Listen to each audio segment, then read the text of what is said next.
रोशनी की हल्की किरणें सुबह के आसमान को छूने लगी थीं। शहर में हलचल अभी शुरू ही हुई थी, लेकिन आरव की दुनिया हमेशा से अलग थी। वह एक ऐसा लड़का था जो दूसरों से थोड़ा हटकर सोचता था। उसकी जिंदगी में एक ठहराव था जो उसे भीतर से अकेला कर देता था। आरव की दुनिया किताबों में थी, जहां वो अपनी कल्पनाओं के साथ जीता था। दूसरी ओर माया एक बिल्कुल विपरीत व्यक्तित्व थी। उसकी हंसी पूरे माहौल को रोशन कर देती थी। माया के लिए जिंदगी एक खुली किताब थी, जिसमें हर पन्ने पर खुशी और उत्साह भरा हुआ था। कॉलेज में वह सभी की चहेती थी, अपनी मासूमियत और बिंदास अंदाज के लिए जानी जाती थी। आरव और माया की पहली मुलाकात कॉलेज के पुस्तकालय में हुई थी। एक दिन जब आरव अपनी पसंदीदा किताब प्रेमचंद की कहानियाँ पढ़ने में डूबा हुआ था, तभी माया वहाँ आ गई। उसे कुछ किताबों की जरूरत थी और उसने आरव से पूछा, सुनो, क्या तुम मेरी मदद कर सकते हो? ये किताब मुझे चाहिए, लेकिन इतनी ऊंचाई से मैं इसे निकाल नहीं पा रही हूँ। आरव ने बिना कोई शब्द कहे उसकी मदद की और किताब उसे थमा दी। माया ने मुस्कुराते हुए धन्यवाद कहा, लेकिन आरव ने उसकी तरफ देखे बिना अपनी पढ़ाई में ध्यान लगा लिया। ये पहली मुलाकात माया के लिए साधारण थी, लेकिन आरव के लिए कुछ खास थी। माया की मुस्कान और उसकी निश्चलता ने आरव के दिल के किसी कोने को छू लिया था। उसके बाद से माया जब भी लाइब्रेरी में आती, उसकी नज़रें हमेशा आरव को ढूंढतीं। धीरे धीरे दोनों के बीच की दूरियां कम होने लगीं। माया की बातचीत में बेफिक्री थी और आरव की खामोशी में गहराई। आरव, तुम इतने चुप क्यों रहते हो? क्या तुम मुझसे बात नहीं करना चाहते? माया, ऐसी बात नहीं है, बस मुझसे ज्यादा बात करना अच्छा नहीं लगता। तो क्या तुम हमेशा ऐसे ही रहोगे या कभी हमारी दोस्ती में भी थोड़ी बातें होंगी? उस दिन के बाद दोनों के बीच बातें होने लगीं।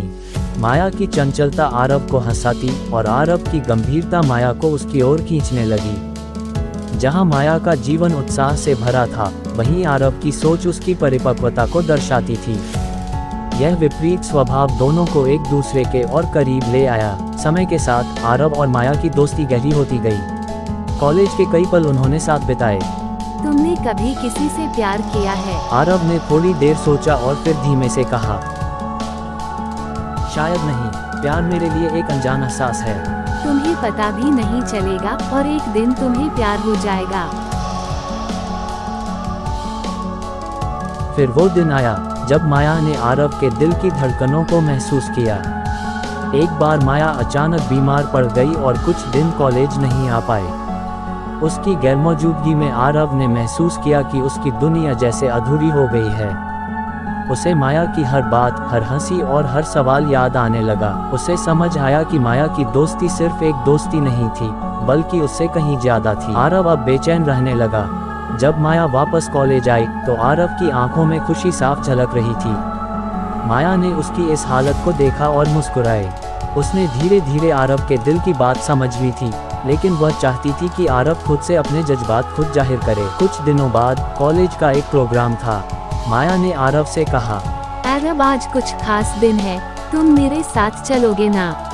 आरव ने सहमति जताई। प्रोग्राम के बाद माया ने आरव को एक शांत जगह पर ले जाकर कहा, आरव, मुझे तुमसे कुछ कहना है। आरव, तुम्हें याद है वो दिन जब मैंने कहा था कि एक दिन तुम्हें प्यार हो जाएगा? हाँ माया, मुझे वह दिन याद है। आरव, वो दिन आज है और वो प्यार शायद तुम मुझसे करते हो। आरव की आंखों में आंसू थे।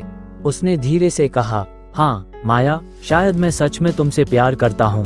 मुझे तुम्हारी दोस्ती में ही वो सुकून मिला जो मैं हमेशा से ढूंढ रहा था। माया ने हंसते हुए कहा, तो क्या अब हम सिर्फ दोस्त नहीं रहेंगे?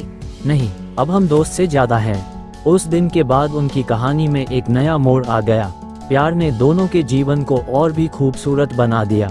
आरव और माया की ये अनोखी प्रेम कहानी बस एक मुलाकात से शुरू हुई थी, लेकिन उनकी भावनाओं ने उन्हें हमेशा के लिए जोड़ दिया था। दोनों ने एक साथ जिंदगी के सफर की शुरुआत की, जहां उनके प्यार ने उन्हें हर मुश्किल से पार लगाया। माया की चंचलता और आरव की गंभीरता ने उनकी प्रेम कहानी को खास बना दिया।